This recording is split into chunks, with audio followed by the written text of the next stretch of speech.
함께 사도신경으로 신앙 고백하시겠습니다. 나는 전능하신 아버지 하나님 전지의 창조주를 믿습니다. 나는 그의 유일하신 아들 우리 주 예수 그리스도를 믿습니다.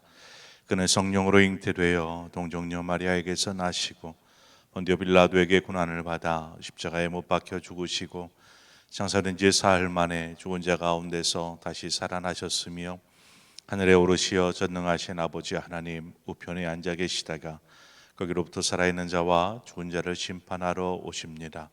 나는 성령을 믿으며 거룩한 공교회와 성도의 교제와 죄를 용서받는 것과 몸의 부활과 영생을 믿습니다. 아멘. 우리 함께 찬송가 342장 찬송가 342장 너 시험을 당해 죄짓지 말고 이 시간 우리 함께 찬송하도록 하겠습니다. 342장입니다.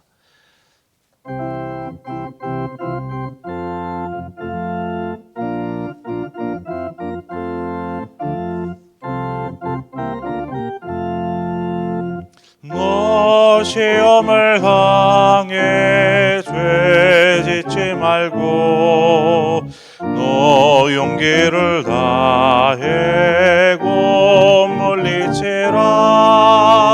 너 시험을 이겨 새 힘을 얻고 주 예수를 믿어 늘 승리하라. 우리 구주의 힘과 그의 위로를 빌라. 주님 내 편에 서서 항상 도우시리.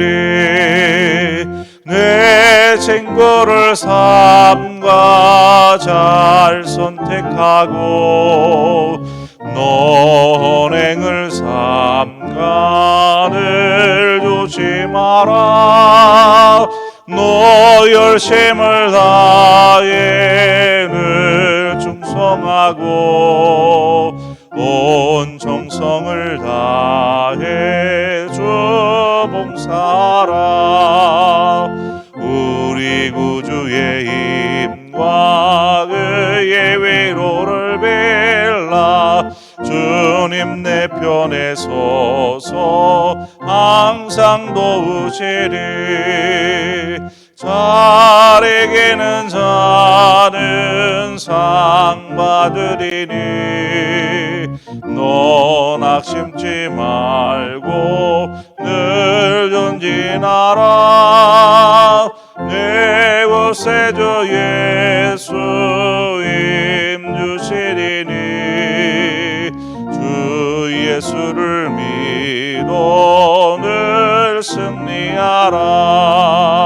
우리 우주의 힘과 그의 위로를 빌라. 주님 내 편에 서서 항상 도우시리.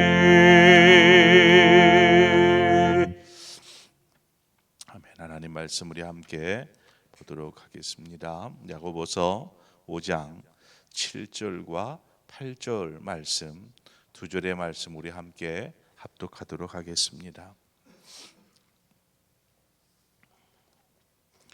야고보서 5장 7절과 8절 두 절의 말씀입니다. 함께 읽습니다.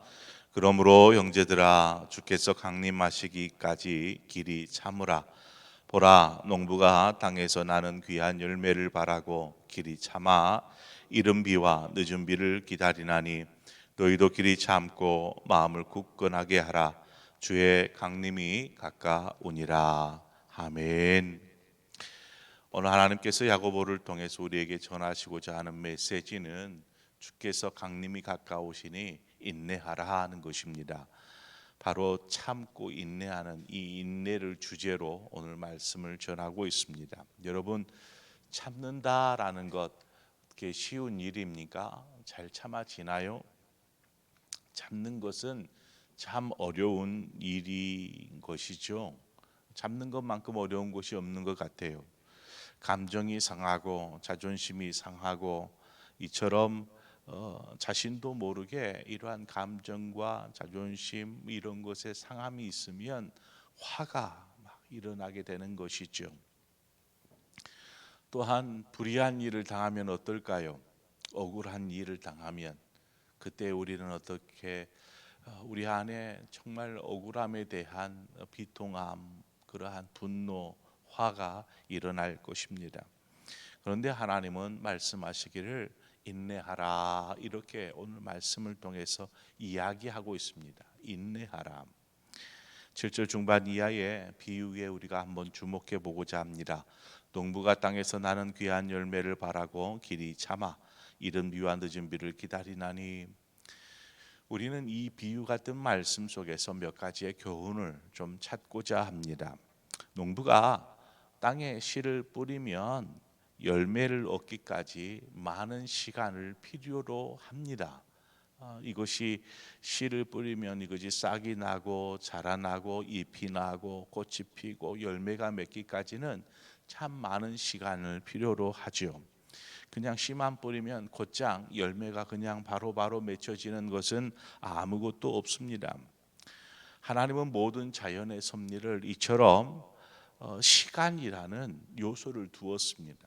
이 시간을 통하여서 우리는 그 열매를 얻기까지의 시간을 필요로 하는 것이죠. 그래서 일정한 시간이 지나야 비로소 우리는 열매를 취하게 됩니다. 그렇다면 농부가 그때까지 무엇을 해야 될까요? 씨앗을 뿌려놓고 그때까지 기다리는 것입니다. 인내하며 기다리는 것입니다. 열매가 맺힐 때까지. 단지 기다리기만 하는 것은 아닙니다. 무엇을 하지요? 관리합니다. 관리. 매번 물을 주거나 잡초를 매거나 이런 계속되는 관리가 필요합니다. 그럴 때 귀한 열매를 취할 수 있습니다.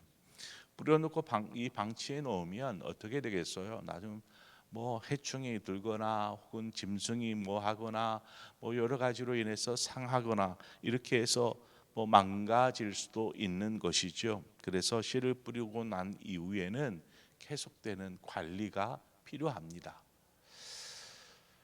중요한 것은 어떤 식물도 물이 없으면 자랄 수 없다라는 것이죠. 그래서 적당한 비가 필요한 것입니다. 그래서 오늘 본문에는 이른 비와 늦은 비가 내려야 한다라고 말하고 있는데, 그것은 사람의 힘으로 할 수 없는 일이지 않습니까? 비를 사람이 내리게 할 수는 없듯이 결국 사람은 씨를 뿌리지만 그것을 정작 거두게 하시는 분은 하나님이시다라는 사실입니다. 그래서 자신은 그저 자신의 자리에서 씨를 뿌리고 관리하는 이러한 최선을 다한 이후에는 하나님의 뜻을 기다리는 것입니다. 하나님이 어떻게 물을 내리시고 어떻게 열매를 맺게 하시는지, 이 과정은 하나님께서 하시는 하나님의 그 손길을 바라보고 인내하고 그렇게 있는 것입니다. 바로 이러한 삶이 귀한 열매를 맺는 믿음의 삶이요 인내의 삶인 것이죠. 그러므로 성경의 말씀과 같이 심는 대로 거두리라 말씀하시지 않았습니까? 선한 것으로 심는 자는 선을 거두고 악한 것으로 심는 자는 악한 것을 거두는 것입니다. 인내로 심는 자는 귀한 열매를, 인내의 열매를 맺게 되는 것이죠. 한 번은 아이들이 어떤 말과 행동 이 못마땅해서 화를 냈던 적이 있습니다. 그리고 그 잘못된 말과 행동을 지적하면서 다시는 하지 않도록 큰 소리로 야단을 쳤습니다. 어찌 보면 잘못된 것을 바로잡기 위해서 한 행동이라고 말할 수 있지만, 크게 문제될 것은 없지만 그냥 뒤돌아서 후회를 했어요. 왜 그랬느냐? 좀만 참으면 그냥 될 것을, 혹은 좋은 말로 타일러도 될 것을 큰 소리를 이렇게 냈을까 하는 그러한 후회가 제 안에 일어났습니다. 결국 참지 못해서 스스로 후회할 일을 만든 것이죠. 왜 인내가 필요할까요? 우리의 삶에, 매일매일 돌아가는 삶에 왜 우리는 인내가 필요할까요? 화를 낼 상황에서 화를 내지 않고 분노할 상황에서 분노하지 않는 것, 어떻게 보면 참 바보스러운 모습이고 행동일지 모릅니다. 하지만 그 상황을 인내로 버티는 사람에게는 더 귀하고 아름다운 결과를 낳게 되더라는 것입니다. 더 아름다운 결과를. 그래서 우리가 참고 인내할 수 있는 것은 오늘 말씀에 보니까 두 번에 걸쳐서 강조하는 말이 있어요. 주의 강림이 가까우시니라. 이것을 7절과 8절 두 번에 걸쳐서 주의 강림이 가까우시다라고 이야기하고 있습니다. 주의 강림이 무엇입니까? 주의 강림, 이것은 천사의 호령답할 소리와 함께 주님께서 이 땅에 오시는 재림의 때를 이야기합니다. 주님이 오실 날이 가까웠다. 그러므로 우리가 인내하며 이 때를 버티자라는 그러한 메시지인 것이죠. 주님께서 이 땅에 오시면 모든 것이 역전될 것이기 때문에 그렇습니다. 그리스도인들은 바로 이 주님이 오실 날을 기다리는 사람입니다. 그런데 주님이 오실 때가 되면 세상은 더욱 악하여져서 믿음으로 사는 사람에게는 더욱 이 세상 가운데서 믿음으로 살기에 많은 시련과 어려움들을 겪게 될 수밖에 없다라는 것입니다. 주님이 오실 때일수록 더욱 이 세상은 악하여지는 것이죠. 사단은 이 멸망의 때가, 주님이 오실 때가 가까이 오면 더 많은 사람을 끌어가고자 그렇게 수단과 방법을 가리지 않을 것입니다. 이때 그리스도인에게 필요한 것이 무엇일까요? 이때에 주님이 강림하실 때가 가까이 올 때에 세상은 더욱 악하여지고 사탄은 더욱 몸부림치고 있을 그때에 그리스도인에게 필요한 것이 무엇일까요? 그것은 믿음으로 인내하며 버티는 것입니다. 믿음으로 버티는 것. 그러한 상황에 흔들리지 않고 마음을 굳게 하는 것. 오늘 성경에 보니까 마음을 굳게 하라 말씀합니다. 여기서 마음을 굳게 한다. 8절에 보면 너희가 길이 참고 마음을 굳건하게 하라. 주의 강림이 가까우시니라. 마음을 굳건하게 한다라는 것은 중심을 잡는 것을 말합니다. 그래서 요동하지 않는, 흔들리지 않는 것을 말합니다. 우리는 예수 그리스도 안에서 우리의 중심을 잡아야 합니다. 삶의 중심을 잡아야 합니다. 상황과 환경에 휘청거리는 사람이 아니고 세상의 물결에 따라서 요동치는 삶이 아니고 예수 그리스도 안에서 중심을 잡고 굳게 서 있는 사람, 그러한 사람이 되어야 하는 것이죠. 히브리서 10장 24절과 25절에 보면 이렇게 기록하고 있습니다. 서로 돌아보아 사랑과 선행을 격려하며 모이기를 피하는 어떤 사람들의 습관과 같이 하지 말고 오직 권하여 그날이 가까움을 볼수록 더욱 그리하자. 그날이 가까움을 볼수록, 주님이 오실 그때가 가까이 올수록 우리는 더욱 힘써서 어떻게 해야 합니까? 사랑으로, 선행으로 서로 돌아보는 것입니다. 이것이 중요합니다. 그리고 이러한 혼자 하는 것이 아니라 함께 하는 것입니다. 그래서 하나님께서 교회라는 공동체를 주신 거예요. 그저 혼자 이러한 혼탁한 시대, 세상 속에서 믿음으로 혼자 버티고 살아, 이런 것이 아니라 공동체를 주셔서 우리가 한 몸 되어서 함께 손을 맞잡고 이 힘겨운 때를 버텨내는 것입니다. 그래서 우리는 함께 해야 합니다. 혼자 인내하면 쉽게 무너질 수 있지만 삼겹줄은 끊어지지 않는다라고 잠언서에 말하지 않습니까? 혼자면은 힘들지만 함께 더불어 서로 격려하고 사랑하면서 이 온탁한 시대 가운데 믿음으로 버티며 살아가는 것입니다. 그러므로 이러한 함께하는, 공동체 되게 하지 못하게 하는 것들에 대하여서는 철저하게 멀리하라. 그렇게 하지 말라. 모이기를 패하는 어떤 습관을 따르지 마라. 이렇게 말하고 있는 것입니다. 우리 그리스도인들은 믿음으로 사는 사람입니다. 믿음으로 산다고 하지만 삶에 부딪히는 많은 일들로 인해서 우리는 힘겨워하고 때로는 좌절하기도 하고 낙심하기도 합니다. 하지만 우리가 더욱 견고하게 주님 안에 서서 믿음으로 인내하고 버텨 나아가는 것이죠. 혼자 힘들 때에 옆에 동역자들에게 기도를 요청하십시오.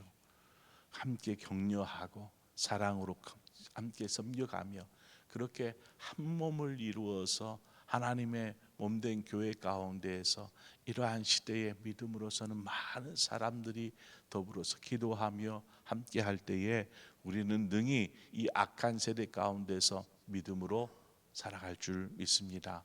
우리의 아름다운 사랑 상봉의 공동체가 되기를 소망합니다. 그렇게 아름다운 교회를 만들어가는, 또 우리의 삶에서 인내로 귀하고 아름다운 열매들을 맺어가는 그러한 우리 사랑하는 모든 상봉의 성도님들 되시기를 주님의 이름으로 축원을 드립니다. 오늘 이 시간 우리 한 마음으로 기도할 때에 우리 선교사님들을 위해서 기도해 주시기를 바랍니다. 또 우리 북녘 땅을 위해서, 북한 땅을 위해서 기도해 주시고요. 세계 열방에서 복음을 위해서 수고하시는 선교사님들, 또 그들의 성역을 하나님 축복하여 주시고 가정을 인도하여 주시고 지켜 주시옵소서. 또한 우리 교회가 후원하는 저 도속 교회들, 시골 농촌 교회들, 또 이제 막 개척해서 몸부림치며 복음을 위해 수고하는 교회들, 코로나 상황 속에 있지만 하나님께서 지켜 주시옵소서. 복음의 물결이 계속 일어날 수 있도록 인도하여 주옵소서. 위에서 우리 함께 기도하고 또 우리 각자의 기도의 제목으로 하나님 앞에 기도하며 나아가도록 하겠습니다. 우리 함께 기도하도록 하겠습니다. 조신 아버지 하나님, 은혜와 사랑을 감사합니다.